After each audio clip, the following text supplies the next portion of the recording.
Hello every one.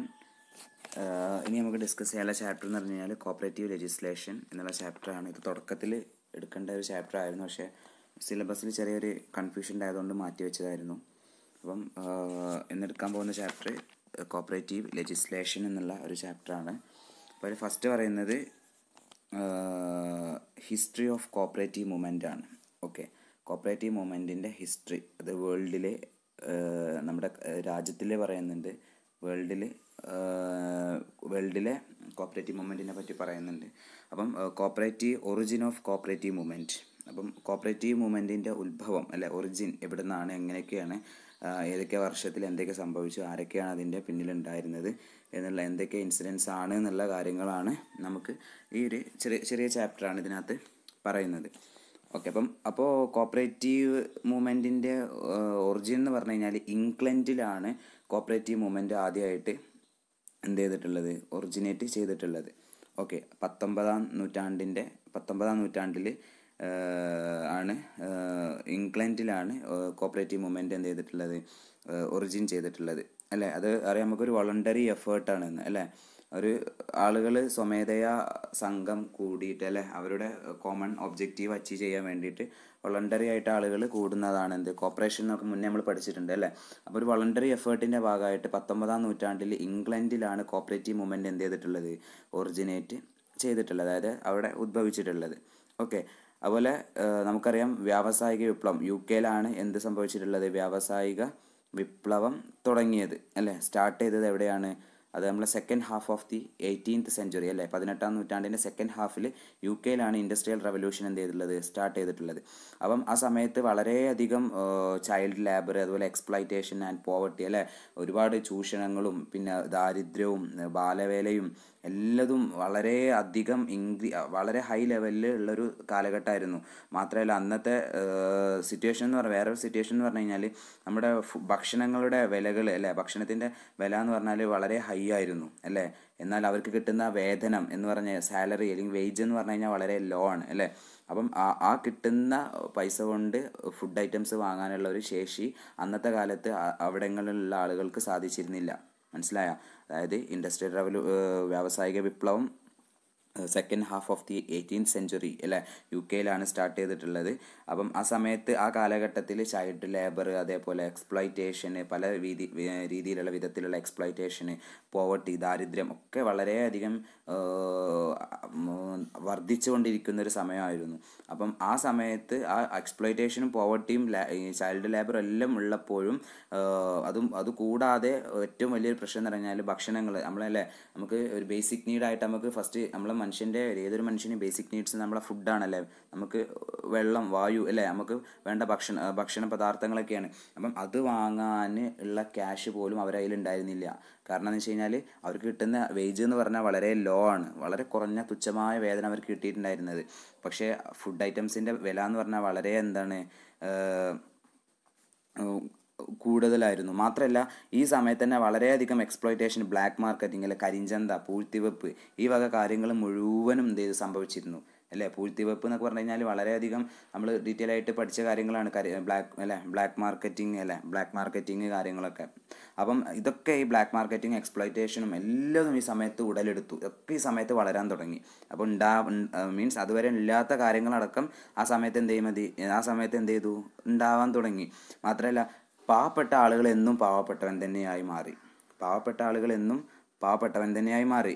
പണക്കാരോ ധനികരായിട്ടുള്ള ആളുകൾ എന്ത് ചെയ്തു, മോർ റിച്ച് അല്ലെ, കൂടുതൽ ധനികരായി മാറി അല്ലേ. പാവപ്പെട്ടവൻ എന്നും പാവപ്പെട്ടവൻ തന്നെയായിട്ട് അവിടെ തുടർന്നു. പണക്കാരെന്ത് ചെയ്തു, അവർ എത്രയാണോ അവർ ആസ്തി ഉള്ളത് അതിൻ്റെ എത്രയോ ഇരട്ടി മടങ്ങുകൾ എന്ത് ചെയ്തു, അവർക്ക് പൈസ അവർക്ക് എന്ത് ചെയ്ത് കിട്ടി. മീൻസ് അവർ റിച്ച് ആവാൻ തുടങ്ങി. ദെൻ അവിടെ പിന്നെ മാത്രമല്ല, അപ്പോൾ ഇങ്ങനെ ഒരു സിറ്റുവേഷൻ ഉണ്ടായതുകൊണ്ട് തന്നെ അവിടെ ഒരു പുതിയ സിസ്റ്റത്തിന് അവിടെ പുതിയൊരു സിസ്റ്റം ഞാൻ പറഞ്ഞു. ഇപ്പോൾ ഇത്രയും കാര്യങ്ങൾ, അതായത് നിലവിൽ അവിടെ ഇല്ലാത്ത കാര്യങ്ങളായിട്ടുള്ള എക്സ്പ്ലോയിറ്റേഷനും പിന്നെ ബ്ലാക്ക് മാർക്കറ്റിങ്ങും ഇതൊക്കെ അവിടെ എന്ത് ചെയ്തു, പുതുതായിട്ട് വന്നു എന്ന് പറഞ്ഞു അല്ലേ. ഈ പൂഴ്ത്തിവെപ്പും മറ്റേതും എല്ലാ കാര്യങ്ങളും അവിടെ എന്ത് ചെയ്തു, പുതുതായിട്ട് രൂപം കൊണ്ടു എന്ന് പറഞ്ഞു. അപ്പം ഇങ്ങനത്തെ ഒരു സിറ്റുവേഷൻ എന്ന് പറഞ്ഞു കഴിഞ്ഞാൽ അപ്പം നമുക്ക് ഏറെക്കുറെ ചിത്രം മനസ്സിലായി. പാവപ്പെട്ടവരെന്നും അവിടെ പാവപ്പെട്ടവരായിട്ട് തന്നെ തുടർന്നത്, ധനികരവിടെ കൂടുതൽ ധനികരായിട്ട് എന്ത് ചെയ്ത് മാറി. അപ്പം ഇങ്ങനത്തെ ഒരു സിറ്റുവേഷനിൽ അവിടെ എന്ത് ഉടലെടുത്തു? ക്യാപിറ്റലിസം, മുതലാളിത്തം അല്ലേ. ക്യാപിറ്റലിസം എന്നുള്ള ആ കോൺസെപ്റ്റ് എന്ത് ചെയ്തു അവിടെ ക്യാപിറ്റലിസത്തിലോട്ട് എന്ത് ചെയ്തു? അത് മാറി. ഓക്കെ, മുതലാളിത്തത്തിലേക്ക് എന്ത് ചെയ്തു? അത് മാറിപ്പോയി. കാരണം പാവപ്പെട്ടവനെ അവിടെ അടിച്ചമർത്തുകയും ധനികരായിട്ടുള്ള ആളുകൾ എന്ത് ചെയ്തു? അവിടെ അവർ മാക്സിമം അവരെ കൊണ്ട് എന്തൊക്കെ അവിടെ ഏതൊക്കെ രീതിയിൽ എക്സ്പ്ലോയിറ്റ് ചെയ്യാൻ കഴിയുമോ ആ വിധത്തിൽ മുഴുവൻ അവരെന്ത് ചെയ്തു? എക്സ്പ്ലോയിറ്റ് ചെയ്തു. ഓക്കെ, അങ്ങനെയാണ് ക്യാപിറ്റലിസം എന്നുള്ള ഒരു കോൺസെപ്റ്റിലേക്ക് എന്ത് ചെയ്തു? അത് മാറിയത്. അങ്ങനെ 1761 എന്ത് ചെയ്തു? 1761 ഒരു സൊസൈറ്റി രൂപീകരിച്ചു. ഓക്കെ, ഒരു കോപ്പറേറ്റീവ് സൊസൈറ്റി രൂപീകരിച്ചു. വില്ലേജ് ഓഫ് ഫെൻവിക്, ഈസ്റ്റ് ഐറിഷെയർ, സ്കോട്ട്ലാൻഡിലെ ഈസ്റ്റ് ഐറിഷെയറിൽ ഫെൻവിക് വില്ലേജിൽ ഒരു കോപ്പറേറ്റീവ് സൊസൈറ്റി എന്ത് ചെയ്തു? സ്റ്റാർട്ട് ചെയ്തു അല്ലേ. അതായത് അവിടുത്തെ ലോക്കൽ വീവേഴ്സ് എന്ന് പറഞ്ഞു കഴിഞ്ഞാൽ അവിടുത്തെ ആ സാധാരണക്കാരായിട്ടുള്ള നെയ്ത്തുകാരെ അല്ലേ, വീവേഴ്സ് എന്ന് പറഞ്ഞാൽ നെയ്ത്തുകാരെ അല്ലേ. അപ്പം അവർ എന്ത് ചെയ്തു? എല്ലാവരും ഒരുമിച്ച് കൂടിയിട്ട് എന്ത് ചെയ്തു? ഈ ഓട്ട് മീൽ അതുപോലെ ഉള്ള ഐറ്റംസ് എന്ത് ചെയ്തു? വാങ്ങാനും വിൽക്കാനും എന്ത് ചെയ്തു? അവരവിടെ തുടങ്ങി. അതായത് ഡിസ്കൗണ്ട് റേറ്റിൽ ഭക്ഷണ പദാർത്ഥങ്ങളും മറ്റും എന്ത് ചെയ്തു? അവരെ ചെറിയ തോതിൽ എന്ത് ചെയ്തു? അവരെ ഒരു ഡിസ്കൗണ്ട് റേറ്റിൽ അവരെന്ത് ചെയ്തു? വിൽക്കാൻ തുടങ്ങി. അങ്ങനെ ഫോമിങ് ദി ഫെൻവിക് വീവേഴ്സ് സൊസൈറ്റി അങ്ങനെ അവിടെ ഫെൻവിക് വീവേഴ്സ് സൊസൈറ്റി എന്ത് ചെയ്തു? രൂപീകരിച്ചു. 1761 സ്കോട്ട്ലാൻഡിലെ ഐറിഷെയറിലെ ഈസ്റ്റ് ഐറിഷെയറിലെ ഫെൻവിക്കിൽ എന്ത് ചെയ്തു? ഒരു അവിടുത്തെ ആളുകൾ ലോക്കൽ വീവേഴ്സ് എല്ലാം കൂടി ഒരുമിച്ച് കൂടിയിട്ട് എന്ത് ചെയ്തു? ഒരു ഓട്ട് മീൽ വിൽക്കാനും അതേപോലെ അത് വാങ്ങാനും അതേപോലെ അത് ഡിസ്കൗണ്ട് റേറ്റിൽ ആളുകളിലേക്ക് എത്തിക്കാനും ഉതകുന്ന വിധത്തിൽ എന്ത് ചെയ്തു? ഒരു സൊസൈറ്റി എന്ത് ചെയ്തു? ഫോം ചെയ്തു. ആ സൊസൈറ്റിയാണ് ഫെൻവിക് വീവേഴ്സ് സൊസൈറ്റി. ഓക്കെ, എന്നിട്ട് 1769 എന്ത് ചെയ്തു? The society formed a consumer cooperative for the benefit of മെമ്പേഴ്സിൻ്റെ ബെനിഫിറ്റിന് വേണ്ടിയിട്ട് എന്ത് ചെയ്തു? The society formed a consumer cooperative, ഒരു കൺസ്യൂമർ കോപ്പറേറ്റീവ് എന്ത് ചെയ്തു? അവിടെ രൂപീകരിച്ചു. നമ്മൾ പറഞ്ഞിട്ടുണ്ട് കോർപ്പറേഷനിൽ എപ്പോഴും മെമ്പേഴ്സിനാണ് പ്രാധാന്യം അല്ലേ. അതിൽ കാരണം ചിലപ്പം മെജോറിറ്റി പൈസ ഇല്ലാത്ത ആളുകൾ എല്ലാവരും കൂടി ഒരുമിച്ച് കൂടുന്നതാവാം അല്ലേ. അപ്പം അവർക്ക് മെമ്പേഴ്സിൻ്റെ ബെനിഫിറ്റാണ് ഏറ്റവും വലുത്. എല്ലാ സൊസൈറ്റിയിലുള്ള മെമ്പേഴ്സിൻ്റെ ബെനിഫിറ്റിന് വേണ്ടിയിട്ട് ഒരു കൺസ്യൂമർ കോപ്പറേറ്റീവ് എന്ത് ചെയ്തു? അവിടെ അവർ സ്റ്റാർട്ട് ചെയ്തു. ഓക്കെ, അപ്പം നമുക്ക് പറയാൻ പറ്റും വേൾഡിലെ ഫസ്റ്റ് സൊസൈറ്റി ആയിട്ട് ഏത് പറയാൻ പറ്റും? Fenwick Weavers Society, the first cooperative society അല്ലേ. ഫസ്റ്റ് കോപ്പറേറ്റീവ് സൊസൈറ്റിയാണ് ഏത്? Fenwick Weavers Society. Okay, then ഇനി പറയാനുള്ളത് റോബർട്ട് ഓവനെ കുറിച്ചിട്ട് നിങ്ങൾ ഓൾറെഡി ഒക്കെ പല ക്ലാസ്സിലും പല വിഷയത്തിലും റോബർട്ട് ഓവനെ കുറിച്ചിട്ടൊക്കെ കേട്ടിട്ടുണ്ട്. അപ്പോൾ നമുക്ക് റോബർട്ട് ഓവൻ എന്ന് പറഞ്ഞു കഴിഞ്ഞാൽ അദ്ദേഹത്തിൻ്റെ കാലഘട്ടം എന്ന് പറഞ്ഞാൽ 1771 മുതൽ 1858 വരെയാണ്. അദ്ദേഹം ഒരു വലിയ ഒരു ഫിലാന്ത്രോപ്പിസ്റ്റ്, മീൻസ് ഒരു മനുഷ്യ സ്നേഹിയായിരുന്നു. മാത്രമല്ല ഒരു സാമൂഹിക ഒരു പരിഷ്കർത്താവ് കൂടി ആയിരുന്നു. ആര്? Robert Owen. ന്യൂട്ടൺ ഇൻ വെയിൽസിലെ ന്യൂട്ടണിലാണ് അദ്ദേഹം എന്ത് ചെയ്തിട്ടുള്ളത്? ജനിച്ചിട്ടുള്ളത് അല്ലേ. അപ്പം അദ്ദേഹം എന്തുകൂടി ആയിരുന്നു? Who was the co partner of New Lanark cotton mill. New Lanark cotton മില്ലിൻ്റെ ഒരു സഹ പങ്കാളി കൂടെ ആയിരുന്നു എന്ത്? ആര്? Robert Owen. അപ്പോൾ നമുക്ക് കോർപ്പറേഷൻ്റെ പിതാവായിട്ട്, ഫാദർ ഓഫ് കോർപ്പറേഷൻ ആയിട്ട് നമുക്ക് റോബർട്ട് ഓവനെ നമുക്ക് എന്ത് ചെയ്യാൻ പറ്റും? പറയാനായിട്ട് പറ്റും. ഇദ്ദേഹം ഒരുപാട് ഗൈഡ് ലൈൻസ് അല്ലെങ്കിൽ ഒരുപാട് പ്രചോദനങ്ങൾ ആളുകൾക്ക് മെമ്പേഴ്സിന് കൊടുത്തിട്ടുണ്ട്. കാരണം ആ ഏരിയയിൽ ഇദ്ദേഹം ജനിച്ച അല്ലെങ്കിൽ ജോലി ചെയ്ത ഏരിയയിലുള്ള യുണൈറ്റഡ് സ്റ്റേറ്റ്സ് അല്ലേ, അവിടെ ആ ഏരിയയിലൊക്കെ ഉള്ള ആളുകൾ വളരെയധികം ബുദ്ധിമുട്ടിയ സമയത്തും ആളുകൾക്ക് കൂടുതൽ പ്രചോദനം നൽകിയിട്ട് അതായത് കോർപ്പറേഷന് സഹകരണത്തിൻ്റെ പ്രാധാന്യം മനസ്സിലാക്കി സഹകരണത്തിൻ്റെ വഴിയിലേക്ക് മാക്സിമം ആളുകളെ കൊണ്ടെത്തിക്കാനായിട്ട് അല്ലെങ്കിൽ കൊണ്ടുവരാനായിട്ട് ലീഡ് ചെയ്യാനായിട്ട് ആർക്ക് സാധിച്ചിട്ടുണ്ട്? റോബർട്ട് ഓവന് സാധിച്ചിട്ടുണ്ട്. അതുകൊണ്ട് തന്നെയാണ് ഇദ്ദേഹത്തെ നമ്മൾ എന്തെന്ന് പറയുന്നത്? ഫാദർ ഓഫ് കോപ്പറേറ്റീവ് മൂവ്മെൻറ്റ് അല്ലേ. കോപ്പറേറ്റീവ് മൂവ്മെൻറ്റിൻ്റെ ഫാദറായിട്ട് ആരെ കൺസിഡർ ചെയ്യുന്നത്? റോബർട്ട് ഓവനെ നമ്മൾ എന്ത് ചെയ്യുന്നത്? കൺസിഡർ ചെയ്യുന്നത് അല്ലേ. വെയിൽസിലെ ന്യൂട്ടണിലാണ് ഇദ്ദേഹം ജനിച്ചിട്ടുള്ളത്. ന്യൂ ലെനാർക്ക് കോട്ടൺ മില്ലിൻ്റെ കോ പാർട്ട്ണറും കൂടി ആയിരുന്നു ഇദ്ദേഹം. ഒരുപാട് പരീക്ഷണങ്ങളും നിരീക്ഷണങ്ങളൊക്കെ നടത്തിയിട്ടുണ്ട്. അതിനൊക്കെ അടിസ്ഥാനത്തിൽ വളരെയധികം ഫോളോവേഴ്സിന് അദ്ദേഹത്തിന് സംഘടിപ്പിക്കാനായിട്ട് കഴിഞ്ഞിട്ടുണ്ട്. ഒരുപാട് ആളുകൾക്ക് പ്രചോദനം കൊടുക്കാനായിട്ട് കഴിഞ്ഞിട്ടുണ്ട്. ഒരുപാട് ആളുകൾക്ക് കോർപ്പറേഷനിലോട്ട് വരാനായിട്ട് സാധിച്ചിട്ടുണ്ട്. പിന്നെ ഒരുപാട് ആളുകളെ ലീഡ് ചെയ്യാനായിട്ട് സാധിച്ചിട്ടുണ്ട്. നല്ല രീതിയിൽ സക്സസ്ഫുൾ ആയ രീതിയിൽ കാര്യങ്ങൾ കൊണ്ടുപോകാനായിട്ടും ഓവണിന് സാധിച്ചിട്ടുണ്ട്. അതുകൊണ്ട് തന്നെ റോബർട്ട് ഓവണിനെ നമ്മൾ എന്തായിട്ട് കൺസിഡർ ചെയ്യുന്നത്? ഫാദർ ഓഫ് ദി കോപ്പറേറ്റീവ് മൂവ്മെൻറ്റിൻ്റെ ഫാദറായിട്ട് ആരെയാണ് കൺസിഡർ ചെയ്യുന്നത്? റോബർട്ട് ഓവണിനെയാണ് കൺസിഡർ ചെയ്യുന്നത്. ഓക്കെ, ഇനി പറയാനുള്ളത് ഈ സെയിം പീരീഡിൽ, അപ്പോൾ ഈ റോബർട്ട് ഓവൺ ഒക്കെ ഉള്ള ഈ സെയിം പീരീഡിൽ തന്നെ during the same period Charles Fourier, Louis Blanc and Proudhon in France propagated their own views for the emancipation of the poor from the clutches of capitalists. അതായത് നമ്മൾ പറഞ്ഞു ക്യാപിറ്റലിസ്റ്റിസ്, അതായത് മുതലാളിത്ത ഒരു സമ്പ്രദായം അല്ലേ, അവിടെ ഉടലെടുത്തു എന്ന് പറഞ്ഞു. ഈ തുടക്കത്തിൽ ഒരുപാട് പ്രശ്നങ്ങളുണ്ടായിരുന്നു. അതുതന്നെ ക്യാപിറ്റലിസം അല്ലേ, ക്യാപിറ്റലിസ്റ്റ് എക്കോണമി അല്ലേ, അങ്ങനെ ക്യാപിറ്റലിസ്റ്റ് ചിത്രമുള്ള ഒരു സിറ്റുവേഷൻ അവിടെ ഉടലെടുത്തു എന്ന് പറഞ്ഞു.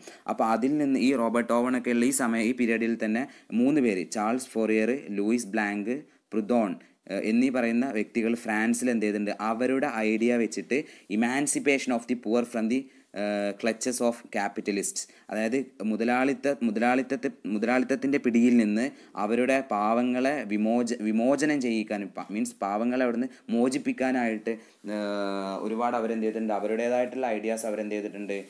കൊണ്ടുവന്നിട്ടുണ്ട്. ഓക്കെ, പാവങ്ങളെ മുതലാളിത്തത്തിൻ്റെ പിടിയിൽ നിന്നും വേർപ്പെടുത്താൻ വേണ്ടിയിട്ട്, അല്ലെങ്കിൽ അവരെ മോചിപ്പിക്കാൻ വേണ്ടിയിട്ട് 3 പേര്, അതായത് Louis Blanc, Proudhon, then Charles Fourier എന്നീ പറയുന്ന വ്യക്തികൾ എന്ത് ചെയ്തിട്ടുണ്ട്? സഹായിച്ചിട്ടുണ്ട്. Fourier established labour colonies, namely phalanstere, on the basis of cooperative ideals. അങ്ങനെ ഫോറിയർ എന്ത് ചെയ്തു? ഒരു കോപ്പറേറ്റീവ് മീൻസ് ഒരു കോളനി അവിടെ എന്ത് ചെയ്തു? എസ്റ്റാബ്ലിഷ്, ലേബർ കോളനി എന്ത് ചെയ്തു? എസ്റ്റാബ്ലിഷ് ചെയ്തു. On the base of cooperative ideals, cooperative ഐഡിയാസിൻ്റെ അടിസ്ഥാനത്തിൽ, കോപ്പറേറ്റീവ് തിയറി അല്ലെങ്കിൽ പ്രിൻസിപ്പിൾസ് മുറുകെ പിടിച്ചുകൊണ്ട് തന്നെ ഫോറിയർ എന്ത് ചെയ്തു? ഒരു ലേബർ കോളനി എന്ത് ചെയ്തു? അവിടെ എസ്റ്റാബ്ലിഷ് ചെയ്തു. അപ്പോൾ പറയുന്നത് ഇവരും ഫ്രാൻസിലാണ് കേട്ടോ. During the same period Charles Fourier, Louis Blanc and Proudhon in France propagated their own views, അല്ല അവരുടെ ആശയങ്ങൾ മുറുകെ പിടിച്ചുകൊണ്ട് തന്നെ പാവപ്പെട്ട ആളുകളെ, പുവേഴ്സിനെ എന്ത് ചെയ്തു? മുതലാളിത്തത്തിൻ്റെ പിടിയിൽ നിന്നും മോചിപ്പിക്കുന്നതിന് വേണ്ടിയിട്ട് അവരുടെ ആശയങ്ങൾ അവിടെ എന്ത് ചെയ്തു? ഇംപ്ലിമെൻ്റ് ചെയ്യുകയും നടപ്പിലാക്കുകയും അതിൻ്റെ ഫലമായിട്ട് ഫോറിയർ എന്ത് ചെയ്തു? ഒരു ലേബർ കോളനി അവിടെ എന്ത് ചെയ്തു? അതിൻ്റെ പേരാണെന്ത്? ഫലാൻസ്റ്റീർ അല്ലേ. അത് on the base of cooperative ideas അല്ലേ, കോപ്പറേറ്റീവ് ഐഡിയാസിൻ്റെ മീൻസ് കോപ്പറേറ്റീവ് ഐഡിയൽസ് മുറുകെ പിടിച്ചുകൊണ്ടുള്ള ഒരു ലേബർ കോളനി എന്ത് ചെയ്തു? അവിടെ എസ്റ്റാബ്ലിഷ് ചെയ്തു. ഓക്കെ, എങ്ങനെ then in 1848 1848 Karl Marx and Friedrich Engels in the document Communist Manifesto advocated transformation of capitalist system into socialist system by capturing power from capitalists through revolution of proletariat and transforming the system into communism.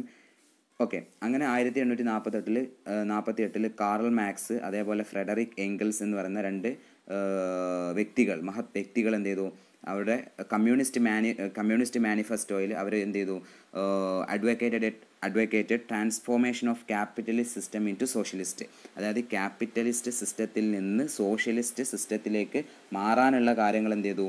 അവിടെ അവർ ആവിഷ്കരിച്ചു, പറഞ്ഞു അല്ലേ. കാരണം ക്യാപിറ്റലിസത്തിൽ നമുക്കൊരു മോചനം വേണം അല്ലേ, മുതലാളിത്തത്തിൽ നിന്ന് നമുക്ക് എന്ത് ചെയ്യണം? ഒരു മോചനം വേണം. അങ്ങനെ transformation of capitalist system into socialist system by capturing power from capital. എങ്ങനെയാണ് ക്യാപിറ്റലിസത്തിൽ നിന്ന് നമുക്ക് സോഷ്യലിസത്തിലോട്ട് വരാൻ കഴിയുക? അതായത് അധികാരത്തിലൂടെ അല്ലേ, means system by capturing power from capitalist through revolution of proletariat means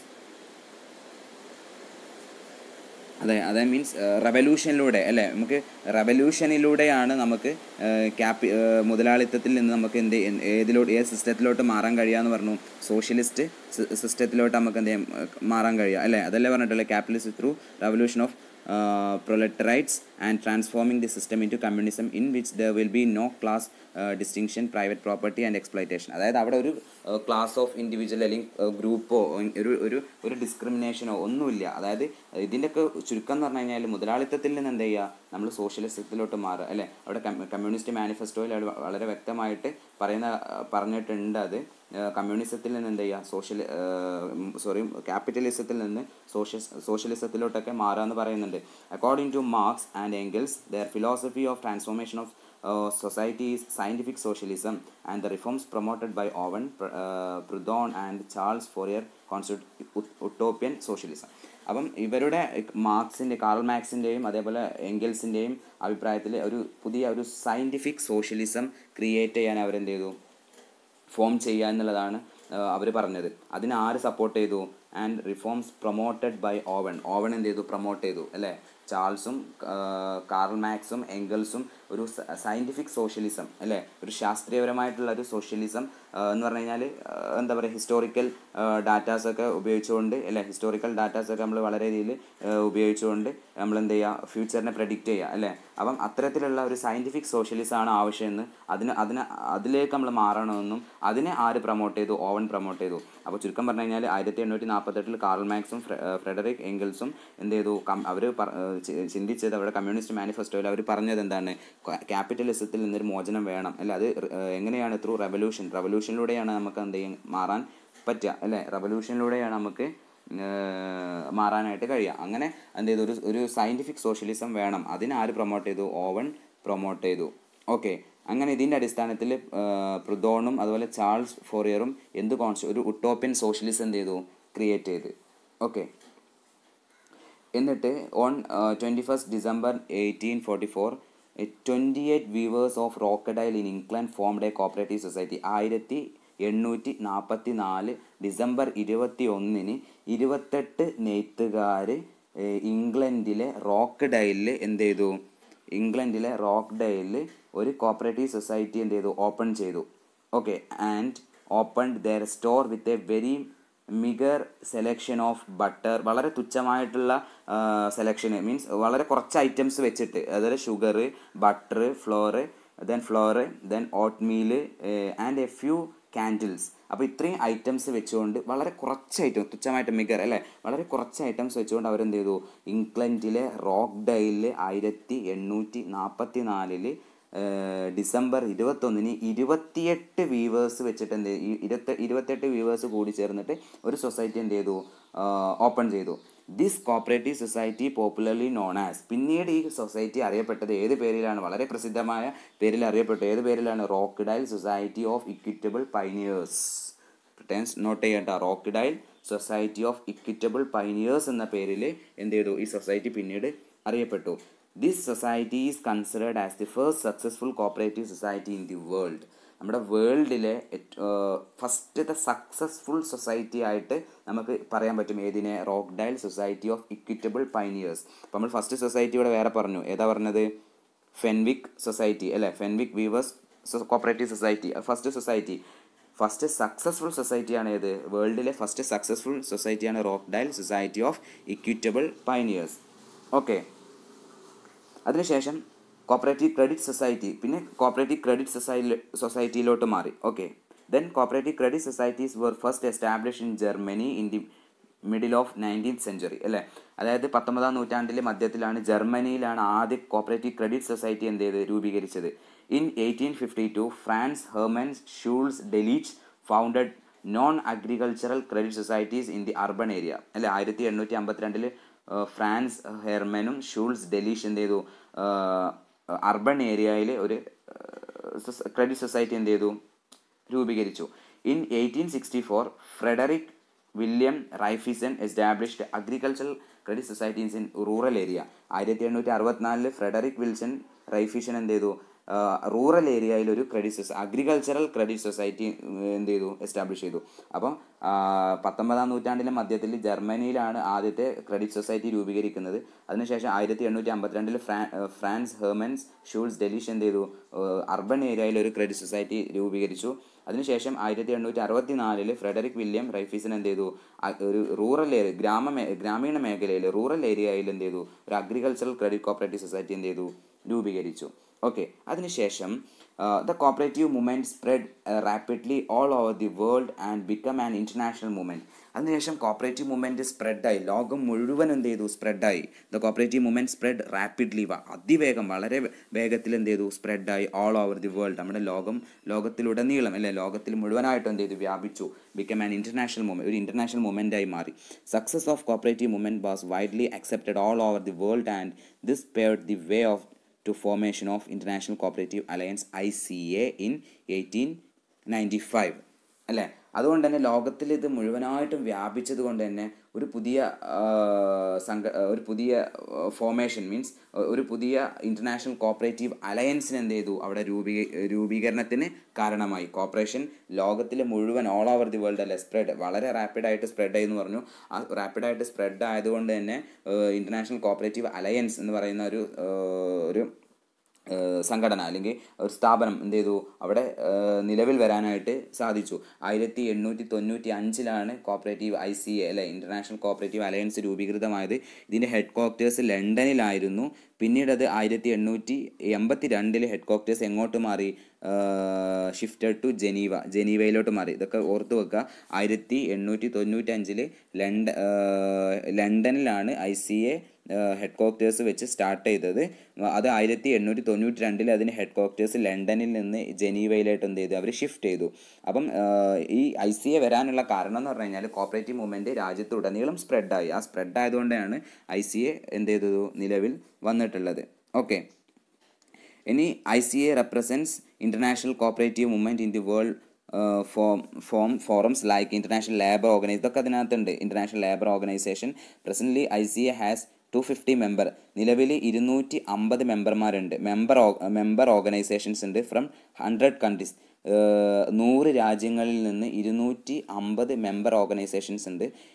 It was ICA which adopted and propagated cooperative flag. ICA എന്ത് ചെയ്തു, ഒരു കോപ്പറേറ്റീവ് ഫ്ലാഗ് പ്രൊപ്പഗേറ്റ് ചെയ്തു. Cooperative principles and international cooperative day, cooperative flag, cooperative principles, cooperative day സഹകരണ ദിവസം, അതുപോലെ പതാക, അതേപോലെ പ്രിൻസിപ്പിൾസും കൂടി എന്ത് ചെയ്തു, പ്രൊപ്പഗേറ്റ് ചെയ്തു. ICA first adopted A cooperative flag with 7 rainbow colours അല്ലേ, 7 റെയിൻബോ കളേഴ്സ് വെച്ചിട്ട് 1925 ആദ്യമായിട്ട് ഫ്ലാഗ് എന്ത് ചെയ്തത്, അഡോപ്റ്റ് ചെയ്തിട്ടുള്ളത്, പതാക അഡോപ്റ്റ് ചെയ്തിട്ടുള്ളത്. This flag was since replaced with a new one in 1995. പിന്നീട് ആ ഫ്ലാഗ് പുതിയ മാറ്റങ്ങളോട് കൂടിയിട്ട് 1995 എന്ത് ചെയ്തു, ഒരു ന്യൂ ഫ്ലാഗായിട്ട് മാറി. The first international cooperative day was celebrated in the year 1923 by ICA. ICA ആണ് ആദ്യമായിട്ട് കോപ്പറേറ്റീവ് ഡേ സെലിബ്രേറ്റ് ചെയ്യുന്നത്. ഏത് വർഷം? 1923 എന്ത് ചെയ്തത്, ഫസ്റ്റ് കോപ്പറേറ്റീവ് ഡേ എന്ത് ചെയ്തത്, സ്റ്റാർട്ട് ചെയ്തിട്ടുള്ളത്. അപ്പം ഈ വർഷങ്ങളും ഈ ആളുകളുടെ പേരും ഹിസ്റ്ററിയൊക്കെ നന്നായി പഠിക്കുക. നിങ്ങൾക്കിപ്പോൾ നമ്മൾ ഡിഗ്രി എക്സാം ലെവൽ എന്നുള്ളതിനപ്പുറം ഇനി ഫ്യൂച്ചറിൽ കോപ്പറേറ്റീവ് എക്സാംസ് ഒക്കെ എഴുതുന്ന സമയത്തും ഇത് വളരെയധികം എന്ത് ചെയ്യുന്നു, നമ്മളെ മീൻസ് നമുക്ക് ഉപകാരപ്പെടും. അതുകൊണ്ട് തന്നെ വർഷങ്ങളും ആളുകളുടെ പേരും സ്ഥലങ്ങളും കാര്യങ്ങളും ഇൻസിഡൻസ് ഒക്കെ എന്ത് ചെയ്യുക, വളരെ വ്യക്തമായിട്ട് ഓർത്ത് വെക്കുക. ഓക്കെ. അപ്പം 1923 കോപ്പറേറ്റീവ് ഡേ ആദ്യമായിട്ട് ICA എന്ത് ചെയ്യുന്നത്, സെലിബ്രേറ്റ് ചെയ്യുന്നത്. ഓക്കെ. പിന്നെ അതേപോലെ ICA പ്രിൻസിപ്പിൾസ് എന്ത് ചെയ്തിട്ടുണ്ട്, കുറച്ച് പ്രിൻസിപ്പിൾസ് ഫോം ചെയ്തിട്ടുണ്ടെന്ന് പറഞ്ഞു അല്ലേ. ഫ്ലാഗ്, പ്രിൻസിപ്പിൾസ്, ഡേ, ഇതാണ് പറഞ്ഞത് അല്ലേ. അപ്പം കുറച്ച് പ്രിൻസിപ്പിൾസ് ഉണ്ട് അതിൽ. International cooperative alliance in 1937 for the first time officially adopted cooperative principles which are known as Rochdale principles. 1900 important ആണ് പറയുന്നത്. കോപ്പറേറ്റീവ് പ്രിൻസിപ്പിൾസ് വെരി ഇമ്പോർട്ടൻ്റ് ആണ്, അപ്പോൾ അത് ശ്രദ്ധിക്കുക. അപ്പോൾ 1937 ആണ് ICA ഒഫീഷ്യലായിട്ട് എന്ത് ചെയ്തത്, കോപ്പറേറ്റീവ് പ്രിൻസിപ്പിൾസ് അഡോപ്റ്റ് ചെയ്യുന്നത്. അതിൻ്റെ പേരാണ് റോക്ക്ഡൈൽ പ്രിൻസിപ്പിൾസ്. ഏതൊക്കെയാണ് റോക്ക്ഡൈൽ പ്രിൻസിപ്പിൾസ് നമുക്ക് നോക്കാം. ഓപ്പൺ മെമ്പർഷിപ്പ്, ഡെമോക്രാറ്റിക് കൺട്രോള്, അതായത് 1 person 1 vote, ദെൻ ഒരു വ്യക്തി ഒരു vote, then distribution of surplus in proportion to trade, then payment of limited interest on capital, political and religious neutrality, cash trading, then promotion of reduction, promotion of education. ഇത്രയാണ് 1937 ICA ഒഫീഷ്യലായിട്ട് റോക്ക്ഡൈൽ principle എന്നുള്ള പേരിൽ എന്ത് ചെയ്തിട്ടുള്ളത്, ഇറക്കിയിട്ടുള്ള 7 പ്രിൻസിപ്പിൾസാണ് ഈ പറഞ്ഞിട്ടുള്ളത്.